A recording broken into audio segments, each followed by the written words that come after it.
Okay, it's going to be a review of AEW's Grand Slam Australia. And then, after the review is over, there's going to be a short little preview of Revolution, which I just want to say this now. And I was thinking about it. I mean, can you really make this claim that going back to 2020, 5 out of the last 6 years, Revolution has been I mean, obviously the AEW pay-per-view of the year, but maybe the best pro wrestling show of the year for 5 out of the last 6 years. Can you really make that argument? Maybe I'll get back to it after the Grand Slam review. But yeah, we're going to go all the way back to All-Star Saturday night. So after the All-Star festivities were over, I'm trying to remember, Tyler Hero from the Miami Heat won the three-point contest, which you're going to forget about that in a couple of months. And, Matt McClung from the G League wins the slam dunk contest again. I don't know. I just thought NBA had a bad All-Star break. But, the point is they were going to air this show right after the festivities. And they didn't even call it Collision. They just call it AEW Grand Slam Australia, which I loved. You could actually watch it on Max without the commercials. And that's what I did, man. Watched it on Max was definitely cool. I mean, when I'm looking at this show right here, I think this easily could have been another episode of Dynamite. I didn't think this looked like a great card, which is why I passed on it at first. But I think what really put the show over the top is just the crowd. The crowd in Australia was incredible. I think you had a lot of international talent. Like when you look at this card, you got wrestlers from the UK, Australia, Japan, New Zealand, Switzerland. I mean, the list goes on and on, obviously. So you definitely had some tremendous, international talent here. Great atmosphere. But when you're looking at this card, it easily could have been something on Dynamite. I think what really, sold people on the show is Ospreay and Omega, tagging up together for the first time. It really felt like Kenny Omega's first big match in AEW. So I think that's why they got away with it. And, leading up to the show, I think Dynamite got off to a slow ass start, this whole year. I mean, whether it's the Death Riders or just, some of these main events, whether it's Dynamite or Collision, I just think you have probably, this might have been some of the weakest, this might have been the weakest run AEW has had until you get the Grand Slam. But I do feel like they kind of turned things around, heading into Revolution. But let's get right down to the first match. We got Will Ospreay and Kenny Omega, the two former rivals teaming up together. Don Callis kind of brought them together here. And obviously Ospreay and Omega cut some, good promos leading up to this thing. The segment on Dynamite where they both do high spots, together to kind of, earn each other's respect was definitely a great moment. I thought that was cool. And the Don Callis family here is Kyle Fletcher and Konosuke Takeshita. Yeah, I mean, awesome match. I'm not going to say that this was a classic. I actually, the first time I saw this, I was just like, man, I just feel like everybody's a little bit rusty here. I think that the problem was, Ospreay and Omega, they're not tag team wrestlers. It's really Kenny Omega and Ospreay's, first time tagging together. So I thought you saw a little bit of rust here.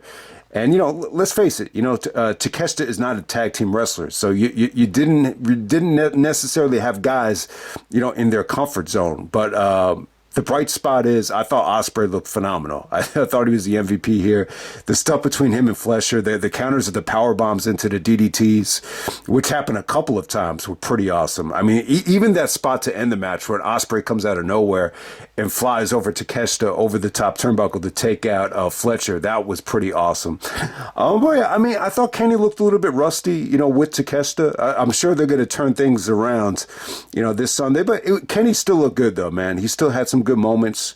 I thought Fletcher and Takeshita had some good heel moments as well. Where they're really dictating the tempo and controlling the match. But yeah, I mean, look, that ending sequence was phenomenal with Ospreay doing the hidden blade while Kenny Omega has the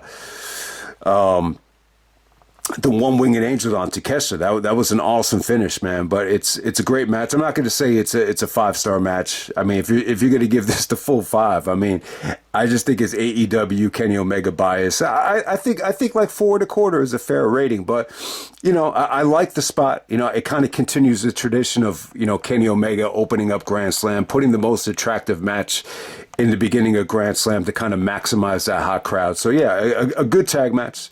Good tag match, but I think once the monotony would have set in, if you didn't have all the Kenny Omega returning, this is easily something this would have been a great Dynamite main event. So, but hey, I thought they got away with it here. First time ever you get to see Ospreay and Omega tagging up together. Definitely the match of the night by far. So. All right, next up we have Mercedes Mone taking on Harley Cameron for the AEW TBS title. I think this was good. It seemed like a lot of people like this a lot more than me. I think the story here is Harley Cameron in terms of, she was really over. I think they're in Australia here, so. Well, I mean, obviously they're in Australia, but I believe she's from Australia, so she was able to get the crowd on her side. Mercedes got a ton of heat out there, with everything, whether it's doing the Eddie stuff or any type of offense. I thought Mercedes got a lot of heat here. Harley Cameron did a lot of good stuff. This is definitely the highlight of her career so far in terms of the mic work that she did. She cut a really serious promo right before Grand Slam, and it was a money promo.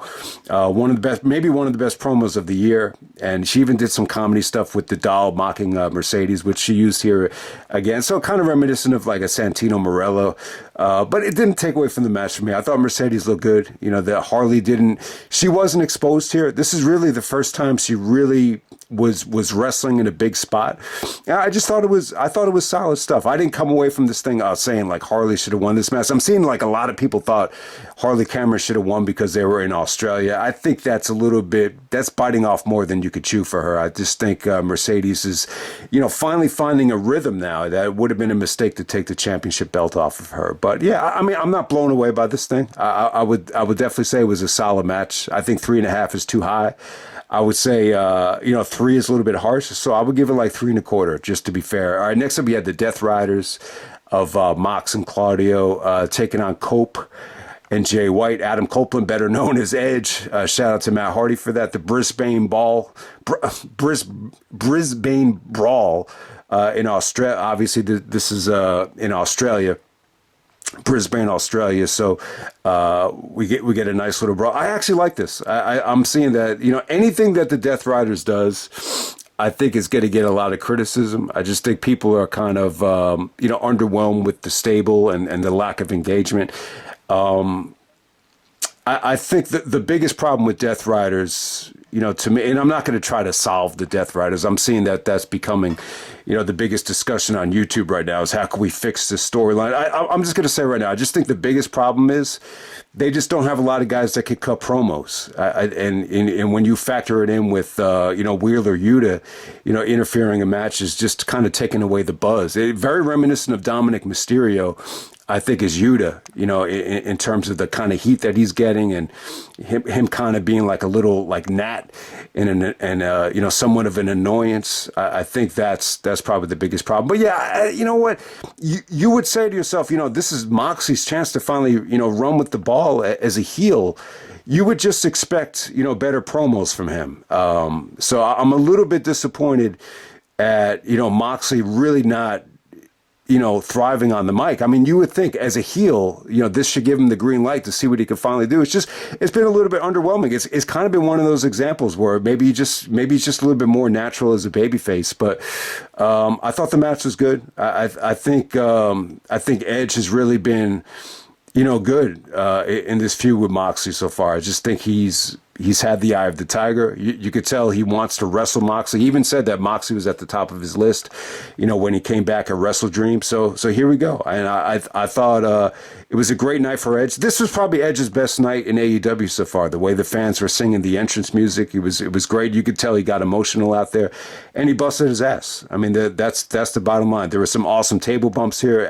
Copeland, dives from the balcony. It looks like he hurt his abdominals, but he was able to get through the match. I thought it was good though, man. I mean, you had some incredible spots from Claudio. You had some good kickouts from Cope out of the neutralizer. I thought some of the table bumps here, the spear through the table, the Ricola bomb through the table. You know, Marina Shafir and what's his name? Yuta. It was a little bit annoying, but, it kind of put Jay White over. I thought Jay looked awesome here. I'm going to say this now. I do think, Jay White will be a great fit for the Death Riders if he does turn heel. It's a little bit, out of place to see Copeland and Jay White working together because they have absolutely nothing in common. They have no history together. So, I think, Jay White being from New Zealand, being an international guy that could actually talk on the mic, it probably makes a lot of sense for Jay White to turn. There's a lot of potential heel turns I could see at Revolution, but I'll talk a little bit more about that later. But yeah, Moxley winning this thing with the headlock trying to break Edge's neck, I thought it was good. If you're trying to sell the Revolution pay-per-view, I think this is the way to go. I think, Moxley really needed to get some heat here.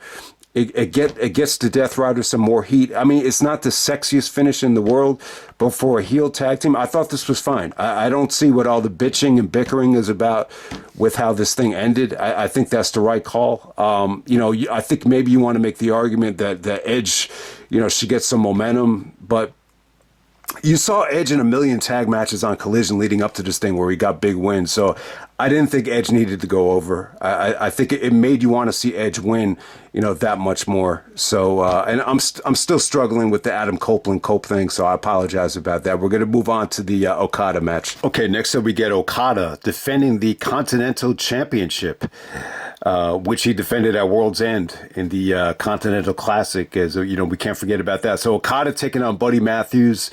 Buddy Matthews from Australia. Never really thought about it, until this show that Buddy was actually from Australia. But I thought it was good, man. I thought it was a good match. I thought it was fun. A couple things really stand out here. Buddy Matthews was over as hell. This is the most amount of heat I think Okada's ever got in AEW. Very similar to the Mercedes in terms of the heat that they both generated, facing Australian wrestlers. So that does make sense. But Okada has really, found something in terms of charisma, in terms of just being a funny heel. It's funny. I don't know if you want to say that he's acting like a great heel, but it really does bring back some good memories for me. Because when I was growing up, like in middle school, first couple years of high school, my best friend was not from Japan. He's actually Asian. He was actually from Taiwan. I think half Taiwanese, half Chinese. I'll show a picture of him when I show off my DVD collection. I'll show you like a team photo. But he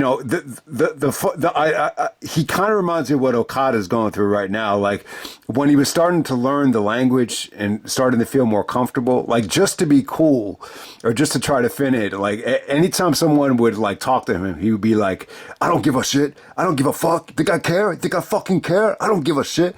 So Okada like reminds me of this dude. Just by the way he's saying bitch. He's like, "That's right, bitch." So I think Okada's been, funny as hell. And he got a ton of heat here. The low blow, while the referee, while he was trying to hold the referee, that generated a lot of heat. But, the story here is Buddy Matthews, though. I thought Buddy looked great. If you didn't see it yet, I think he took on Ospreay, one of the first Dynamites of the year. And, that match was good. He really got over in that match. Ospreay actually, I think there was a code of honor, and it pretty much turned him babyface. And a lot of people kind of agree, like him kind of splitting away from Malachi Black. It's kind of, giving him some room to grow and, giving him a chance here. I just thought it was good. It was a fun match. Buddy hit some, awesome moves right here. There was an awesome rope break when he hit the Buddy driver, which is kind of like, Shingo's Made in Japan. He hit that. And then Okada, you didn't even see it, but Okada gets his foot on the second rope. The camera work was great because you didn't see that coming. Buddy hit the Meteora. Okada kicks out of it. Yeah, I think Okada's kind of found a nice little rhythm. I thought he looked good here. Buddy actually kicked out of the a rainmaker here. So it actually took 2 rainmakers to put away Buddy Matthews. So it was good, man. Fun match. Really didn't overstay its welcome. I think this is going to go down as the most underrated, match of the show. They tried to market this as Japan versus Australia, and it was good, man. It really, really worked out well. I don't think Okada's going to be on Revolution, but we'll see about that. Next up for the AEW Women's Championship, we get Mariah May taking on Timeless Toni Storm. Toni Storm finally returns as Timeless Toni Storm. You get to see Luther looking like Ronan Tynan from the Cruise of Irish Stars, if anyone knows who that is. He looks just like that guy. But yeah, so as soon as you saw Luther, you knew she was going to come out with the Timeless gimmick, and great match right here. I'm glad I watched this show back twice, because I watching this back the second time, I almost said to myself, man, this might have been the match of the night. This was that good. Mariah was great out there. I thought she was great. Nigel defends her to the death, man. Like he was even talking about that. Tony and Luther were jealous of Mariah because of the looks and just the ability. So yeah, I mean, it makes sense. She's in great shape. She's a hot blonde. She's from the UK. So her and Nigel. I like to see like something with her and Nigel down the road. Maybe Nigel could do some managing, like as a part timer, down the road. But yeah, I mean, once again, they had a great match at All In, back at Wembley. I thought this was just as good. It wasn't as bloody, and it wasn't as, but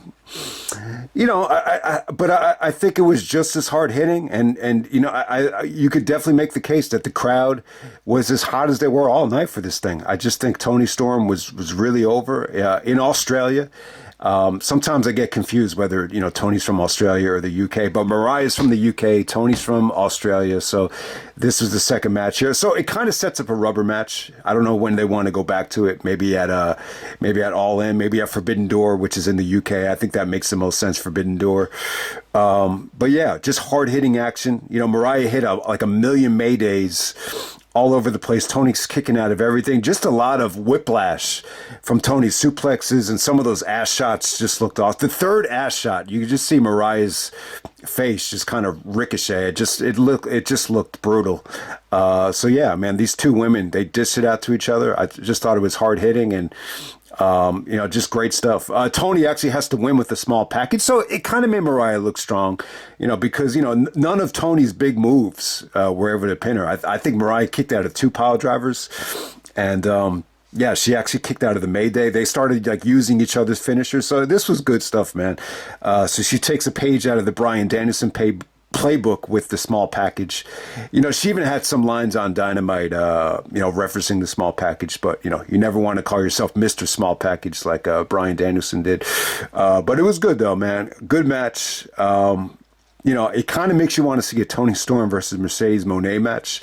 I think they'll probably do a lot of unification stuff by the time you get to All In. You could definitely see the Continental and International Championships being unified. I think down the road, I think there should only be one women's champion, but we'll see what happens there. But yeah, I gotta say, man, they had 10,000 in attendance here in Australia. I thought it was fun, man. I thought this was a fun show. I think you could definitely argue, none of these matches, are as good as like Omega and Danielson from Grand Slam, or, even that Young Bucks match with Ospreay from Grand Slam last year.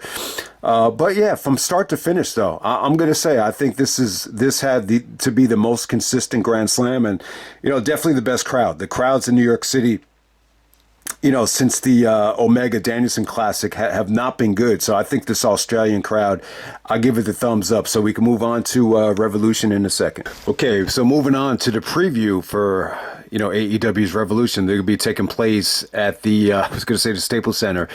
Let's just call it the home of the Lakers. I don't even feel like, giving you the name of the new arena, Crypto.com Arena. I'm never going to get used to that. But hey, man, what did I want to say about Revolution? Yeah, I'm not going to go through the history of Revolution, but, going back to 2020, that infamous February 29th show where you had, Omega against the Bucks with Hangman, the match of the year. It was such an awesome pay-per-view. And, besides 2021, which is more of a pandemic show, remember you had that Moxley, Omega exploding barbed wire match. Barbed wire rope match. That will be the only one. But, every other revolution since then, with 2022, you got MJF and Punk in the dog collar match. 23, you had the Iron Man match with MJF and Danielson. And then last year, the pay-per-view of the year with Sting's farewell. So, it seems like every year, Revolution is their most consistent show and consistently been the best pro wrestling show of the year. So, it could happen again. I think this looks like a loaded show. I think they got off to a cold start in January, which is fine. I think, more than anybody, I would agree. I think January, and Ring of Honor used to do this time. It was a time where you could just kind of relax and you kind of get off to a slow start. But I think since Grand Slam, they kind of picked up the pace, and I think they're ready to go right now. So I hope it's a good show. I hope it's not one of these shows where we're bitching about the length and the crowd reaction and the Death Riders stuff. I just hope it's a great show. I hope we do not get another Full Gear or, even a World's End main event here. So, it definitely looks stacked. I'll always be worried with AEW when it comes to match order. I'm just really adamant, and especially with Ospreay and Kyle Fletcher steel cage match. It should be awesome. But man, you can't have that thing go on too early. So I'm just in favor of the last 3 matches going like this. I think you do Ospreay and Fletcher. I think you could do Tony. I'm going to go with Toni Storm and Mariah May. Their matches have been great, and the reactions have been really, really good. So I think that could go on right before the main event. I'm in favor of just using the women's matches as not necessarily buffer matches, but, I think you want to put them in spots where, it freshens things up. I think that's the best way to say it. And then the main event, Moxley and Cope for the AEW championship. But, before we get into the match order, man, I just want to... I want to throw some heel turns at you. There's really 3 possible heel turns on this show. The least likely one would be Christopher Daniels. Actually, 4, actually. Christopher Daniels and Jeff Jarrett. You saw Jeff and MJF have some terrific promos. Jeff didn't get himself the title shot. Daniels had that epic war with Hangman, which was actually on Collision. It was good. It was a Texas death match. And, since then, Hangman pretty much turned babyface, and a lot of it had to do with Christopher Daniels. You saw MJF bloody Daniels in a backstage attack just to kind of piss Hangman off. So it should be interesting. I think there's a possibility, maybe Daniels, screws over Hangman. I think it's unlikely, but that will be the least likely out of the 3. The other one will be Prince Nana. Prince Nana actually said to Swerve, he said, if I don't get my role back, then that's it between me and you. So you saw a little bit of this, a little bit of tension between Nana and Swerve. So it should be interesting to see how that plays out. And I think the most likely one, and I wouldn't have said this was the most likely, but after watching Dynamite, with Jay White actually squashes Max, from the Acclaimed, the best wrestler alive, and then he gets on the mic and basically says that he's going to make sure that Cope is the new AEW champion. So I really think Jay White is what the Death Riders need. I think he fits the stable. They're an international stable. You see a lot of foreigners, from Pac to Claudio to Marina Shafir. So I think it would make sense. Moxie doesn't have any help. Everybody was taken out by Edge. So I think that's the most likely heel turn. I'm actually hoping that it doesn't happen because I want Edge to win. But hey, man, I think to open up the show, I think Okada and Brody King is a good opener.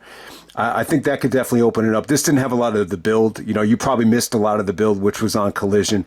But, Okada going up against Brody King. Brody King's done a lot of stuff in, New Japan recently. So it definitely does make sense. And Okada has been funny as hell. He's been hilarious. He's shown a lot of charisma. So it should be a good match. Unlikely that Brody King will win this thing, but it should just be a good, hard-hitting match for him. these two guys are in the Continental Classic, but I think they were in different leagues. I think Okada was in the blue league, Brody was in the gold league, but we'll get to see them go out of there. So I will go with that as the opener. To follow that, we'll go with the Hurt Syndicate, Bobby Lashley, Shelton Benjamin, coming out there with the MVP to take on the Outrunners for the AEW Tag Team titles. Yeah, I mean, the Outrunners have gained some steam. They did a segment with the basketball team from Omaha. Was it Omaha? I think it was. And yeah, I mean, they just showed a lot of energy, and they've been doing like video packages, kind of a throwback to the 80s, very reminiscent of the Rock and Roll Express, maybe Hollywood Blondes. They just kind of remind you of like 80s wrestlers from the NWA. So I don't know how good they're going to be in this match. This might be more of a squash. But yeah, the Hurt Syndicate, they actually squashed Private Party, which is the right decision. It gives Lashley and Shelton, something to do. This is easily going to be the weakest thing on the show, though. But I would have it in that spot. And then next up, I think you could go with Mercedes Moné and Watanabe. I think that would be a cool spot. This way Mercedes doesn't have the pressure of going on too late. I mean, they could have this go on right before the main event. I would suspect this should be a little bit more, similar to a New Japan, strong match from Mercedes. So it should definitely be good. I'm assuming I can't really remember how good Watanabe is. I know she won the what do you call it? That Wrestle Dynasty match with all the different promotions for the women. The one that with Athena was in, that opener. So it's a good matchup. I'm definitely looking forward to see what Watanabe could do. But Mercedes should, easily go over in that spot. All right. So the next match, I think you do Swerve and Ricochet next. Ricochet, when he went on late at Full Gear, it was definitely a mistake. So this way with Swerve, you don't want to put him on too late. Him and Swerve, it should be a great match. They've had good chemistry so far. Ricochet's actually gotten 2 victories over Swerve. He actually hit him with a low blow, and then he hit him with the belt in the tag match. So this is for the number 1 contendership. So I'm assuming Swerve should win this thing. I really don't want to see Nana align with Ricochet. So hopefully they could get the Embassy Road back and Swerve can move on. I would assume Swerve should get the title shot at Dynasty. That's where he won the belt. Having Ricochet in the Dynasty main event, I don't see that being a draw, whether it's with Moxley and even with Edge. I think Swerve versus Moxley is probably the most likely scenario for Dynasty. But hey, I would not mind seeing Swerve and Adam Copeland either. But yeah, Swerve and Ricochet should be pretty awesome. I just hope, and you've seen it a little bit too. I think Ricochet, even though he's turned heel, he's not being watered down. I still think his matches are good. So him and Swerve should be awesome. Swerve always delivers on pay-per-view, so that should be good. And, this whole build, the Revolution, it kind of made me kind of feel bad for Swerve, because the only reason I wanted him to lose the belt is because of Danielson. I just wanted Danielson to not retire. But, I'm not going to lie to you. Like, I think Swerve is in the middle of a great reign. I think everyone was happy with it. It was just bad timing. And I think if I knew Danielson was going to lose the belt in the fashion he lost to, I would actually, be in favor of Swerve, keeping the belt, in retrospect. So that's how high I am on Swerve. Definitely the runner-up MVP for AEW. So next up you had MJF and Hangman Adam Page. It was cool, man. They kind of used, the Jarrett feud with MJF and then the Daniels feud with Adam Page to kind of bridge this thing, and it worked out well. You just saw them kind of interrupt each other and them kind of, get in each other's way, and then all of a sudden MJF just, lays the hammer down on Hangman with a lot of the promos, basically kind of burying him and saying he hadn't lived up to the hype. And, all the hype was when AEW started, they were behind you, but MJF had surpassed them. So a lot of good stuff there. It's 2 former AEW champions. They've wrestled plenty of times. MJF brought up the Dynamite Diamond over and over again. But, it definitely feels like the biggest match that they've had. I can't remember them, having a match that was on a bigger stage than this. So it should be pretty damn good. Unpredictable match as well. I think both guys need the victory. Hangman came up short against Jay White, and, MJF still trying to get back on track, after losing to Ospreay. So it's a really unpredictable match. I would just assume that MJF is probably going to win this thing, but we'll see what happens. I would not rule out a Jarrett or Christopher Daniels heel turn, but just keep an eye on it. But it should be an awesome match. I mean, some of the promos have been great. You know, there is a lot of good emotion, you know, from MJF as well in that parking lot segment. But we'll see how it plays out. You know, Hangman is another one of these dudes that always delivers on pay-per-view, no matter how you feel about him. And he did say that he is, you know, the biggest difference between Hangman and MJF is that he's real. So yeah, that pissed off MJF a little bit. But hey, it was definitely a good feud. I think they probably could have gotten a little bit more out of it, but we'll see what they can do now. All right, so from there, man, God, this is fucking tough, man. Yeah, I'll tell you, man, I would not want to be in charge of putting these cards together. Yeah, I think right after that, you got to go with Takeshita and Kenny Omega. So this should be good, man. You know, Kenny Omega's 2-minute promo on Collision, back, you know, in the hotel room was great on Don Callis, you know, about Callis rubbing it in on how he was bragging that Takeshita beat Kenny Omega twice. You know, I forgot that it was twice. I knew he beat him in the tag match at All In, but I forgot that he won the match at All Out. So it was 2 victories in the span of a week. Remember, a lot of people, you know, slipped on All Out because they didn't, they weren't really ready for another pay-per-view that soon. So I'm assuming a lot of people slept on Takeshita and Omega won from All Out, but that was an incredible match. That whole show was awesome. But hey, if you didn't get to see it then, you get to see it now. I think, you know, Takeshita's gotten even better since then, and, you know, Omega's definitely rejuvenated. So this should be an awesome match. Kenny Omega's going to win this match. I think his first major pay-per-view in AEW, you know, for the championship. It was funny. They were booking the tournament like the winner was going to face Kenny Omega, even though Takeshita was the champion. He still had to beat Orange Cassidy. So that was a little bit weird, but you get the point. It's Kenny Omega. It's almost like the Cena treatment for Elimination Chamber. You just want to put Kenny Omega in that spot because he's earned the right. But it should be an awesome match, though. I mean, you look at it like this. You're getting Kenny Omega going up there with the Japanese talent that he's known for years. They even showed some of the highlights, you know, from DDT when Takeshita was like, you know, it looks like a different person back then, but it should be an awesome match. Man, so fuck, man. So Omega and Takeshita, I'm gonna say that's probably gonna have to. Oh man, you know what, man? You know what? I will put the Mercedes match after the Omega match. I think I'll move up the Mercedes match and have them go right after the Omega match. I think that will be fine. And then from there, man, I'm just adamant that you got to get this match order right because you don't want anybody to follow Ospreay. Okay, all right. So you have Mercedes go right before Ospreay. So Ospreay and Fletcher, the steel cage match. Yeah, man. Callis has been bragging that Kyle Fletcher looks like Brad Pitt. I guess so. When Brad Pitt had the crew cut in Fight Club, I guess that's what he's going for. Yeah, Fletcher's definitely improved his physique or has a new physique. I don't know if anyone noticed it, but yeah, the rubber match the rubber match in a steel cage.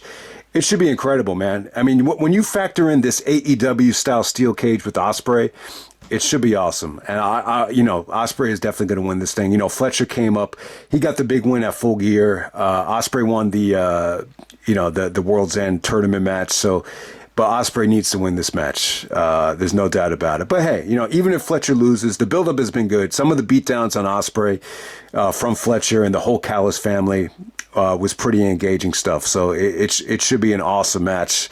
Man, steel cage. Just get ready for it, man. This isn't going to feel like a run-of-the-mill steel cage. This is going to be pretty awesome. So you're going to be getting Ospreay and Fletcher in a cage, and then you're going to be getting Punk and Rollins in the steel cage. All right, so yeah, I would be really excited to see Punk and Rollins in the steel cage. Like, this is like one of the first times ever I actually contemplated going to Madison Square Garden just to see that match. But I'm not going to lie to you. Like, if you're going to ask me, like, what's going to be the more exciting match, the better match, like, in the ring, it's this Ospreay and Fletcher match. There's no doubt about it. Yeah. I mean, look, I hope Ospreay doesn't kill himself, but it should be pretty fucking awesome. All right, so from there you go with Toni Storm and Mariah May. I didn't think they were going to go this soon. So they're going to go Falls Count Anywhere. It should be great. This is the once again, this is the rubber match. So so I would do that. Have the 2 rubber matches go right before the main event. in a false count anywhere situation, it usually benefits the heel. So I could see Mariah winning this thing back. I think probably Toni won the belt in Australia, just for that show. And I think you drop it back to Mariah because she's done a great job. I mean, she has a marketable look. And, she's been an incredible wrestler as well. So, this should be pretty damn cool. I mean, you could always do a rematch down the road. I didn't think the rematch would happen this soon, but a nice little pleasant surprise. So, yeah, falls count anywhere. Yeah, it's probably not going to go on right before the main event, but we'll see what happens. And then the main event, we get Jon Moxley versus Cope. Man, this Cope shit is just not... in terms of the name, I just can't get used to it. The Jay White stuff here. Like I said, I hope it doesn't happen.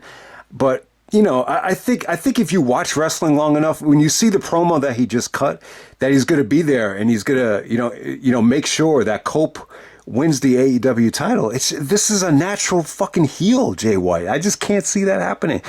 I think it's very predictable now that Jay White is going to join the Death Riders, and I think they're just going to hope that gives them the juice that they need. I was really in favor of just calling an audible and just dropping this whole Moxley Death Riders thing. I think I think we're at a point right now that there's so much negativity about it, and it just hasn't really clicked yet.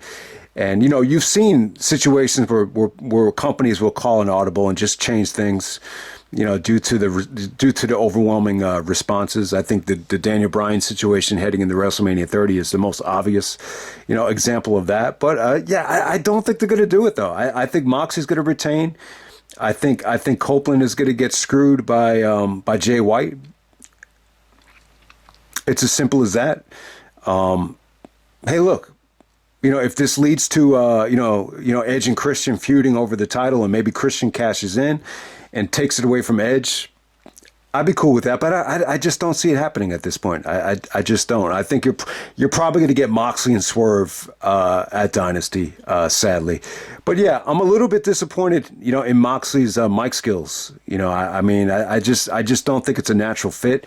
This is one of the rare instances where the heel just, is not thriving on the mic for whatever the reason. Even the promo that he cut about how, he's going to be all by himself. And, so it's just going to come down to him and Copeland. Once again, I just thought it fell flat. It's as simple as that. But hey, we're finally here. Moxley has a chance to shine against Adam Copeland, who has been fantasizing about wrestling Moxley for years. So, we'll see. We'll see if they could deliver. I mean, there's not going to be any stipulation or weapons involved. So it's not like they can rely on a bunch of stunts. I'm sure Moxley will blade and bleed like crazy, but it should be good. It should be intense. To be honest with you, it's hard to even care about this match. I mean, I'm a huge fan of Edge. But after how many times he's won the WWE Championship, does anybody really want him to win, the AEW title? Vince McMahon's favorite son? You could really argue that. I mean, like I said, time and time again, I don't know if anybody's gotten the type of favoritism that Edge has gotten. With that being said, though, I want to give Edge, Adam Copeland, some credit. Even though he's been more of a WWE guy, I've always kind of felt that Edge is a pro wrestling fan. Like, he loves the business, no matter what company it is. So you want to give him credit. I don't think he's like Cena.